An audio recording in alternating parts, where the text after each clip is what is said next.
Welcome back to Mac Talks Football, and we start the day today with massive breaking news for Arsenal. Two big news in regards to players are coming in. Arsenal have activated the release clause for Chelsea goalkeeper Keppa. £5 million is the release clause, and Arsenal have activated, and it feels like the deal is in place to be done. He spent the last year on loan out as well, so Arsenal want to bring the guy in. Personal terms have been agreed for quite some times now, and I think this is now, since the release clause has happened, that this deal is going to move quite faster, and it is going to happen. He's coming in as the backup to David Raya, and I know there are going to be a lot of views about it, and a lot of fans are not going to be happy about it, but I sort of understand from where Arteta is coming from and why Arsenal have made it. I mean, he's 30 years old. He is a Spanish player as well. He's played in the Premier League for a number of years as well. Of course, he's not up to the level that Raya is, but he's coming in as a backup. So Raya is going to play a majority of the games in the season, and then when he needs the rest, or when we are playing, the games that are not that important, or are we playing the early rounds of the FA Cup or Carabao Cup, or sometimes maybe in the Champions League when we have already qualified and we need to rest Raya, you can go ahead and you can let Kepa play those games. And for £5 million, I mean, a backup goalkeeper who has such a good amount of experience playing for big clubs as well. I mean, he was Chelsea's number one for a year as well. So it's not like it's something out of the world that Arsenal are doing. It's a smart move. It's a sensible move. Just for £5 million, we're not gonna spend that much money on a player that's not gonna play that much as well. His wages are not gonna be an issue as well. So all in all, it feels like it's a smart signing. You are going to have the banter that Arsenal are signing Chelsea rejects and whatnot, but as I said, it doesn't really matter, in broader aspect of football, because he's not really going to play. He's just a backup, and you don't really want to spend that much money, and you need a backup that for most part of for most of the games you can really rely on him, that he comes in and you are not really under a lot of stress or under a lot of pressure that Raya gets injured, and sometimes, God forbid, if Raya gets injured and he has to come in, he is capable enough of doing a great job between the goal sticks. So it's not really a bad deal. And again, I say, for £5 million, I don't really see what the fuss is about. I think it's a very smart deal that Arsenal and Arteta have pulled off. Again, making sure that we have funds to go out and buy the players that we really want in the striking department, in the wing department, that we really need to go ahead and change for the title. So a big a big smart move from Arsenal, and supposedly the second signing of the season after Zubimendi. It's still not announced, but we all know Zubimendi is done, and I think Kepa is going to join him as well.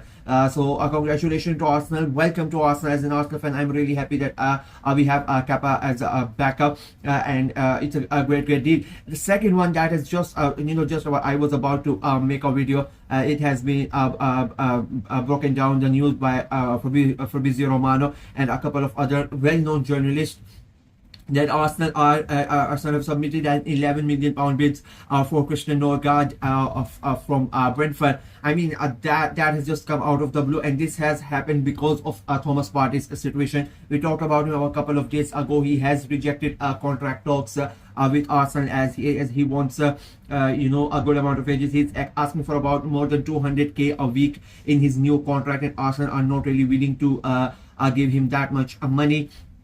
And I think with this bid, with them bidding for Nørgaard, I think sort of the intent is clear that they are not gonna go ahead and give Partey what he wants. I mean, as I said that in my video regarding Partey as well, that I really love him. I like him as a player, and I think he's a great fit for Arsenal. But at 200k a week with his age, I said that I sort of understood where Arsenal were coming from. And now they are gone again. The money is that they are paying is not that much, and they are going to get quite a decent player in Nørgaard. He played almost the entirety of the games for Brentford last season. He scored goals. He played assists. He's a very good sort of a perfect part of his play. Sits back, deep line defensive midfielder. On the ball, he's very good.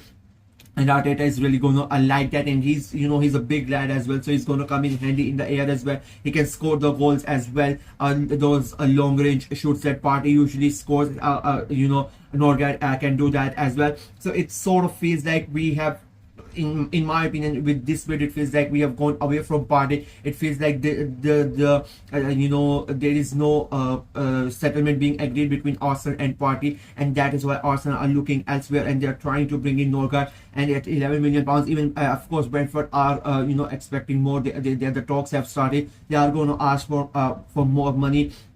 I think this deal might be done between the region of 15 to 20 million pounds. I think that deal is going to be done, and Arsenal are going to get him. The personal terms have already been agreed between Nørgaard and Arsenal. The Danish international, so Martin Odegaard is going to be quite crucial in that both Danish international. So that's going to help Arsenal in that regard as well.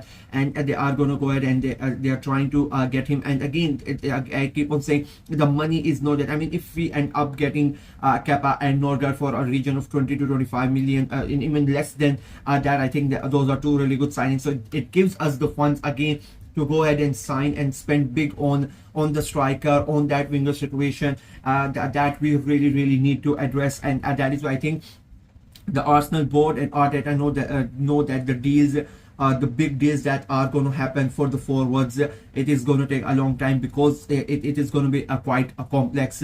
We still don't know whether we are going for Gokresh. We don't know we are going for Sheshko. The rumors are there for Rodrigo. So a lot of stuff is happening. So that's why they want to finish, the sort of the deals that they think that can happen quite quickly, to make sure before the moment the July comes around, they can announce them, and then they can try to work on the harder deals, and they can make sure that those players come at Arsenal as quickly as possible, because we need to start quite quickly. I mean, if you look at the fixtures, we are playing Manchester United, we are playing Liverpool, we are playing Chelsea, we are playing City as well. So we are playing Newcastle as well. I don't think we are playing Chelsea, we are playing City and Newcastle, if I'm right.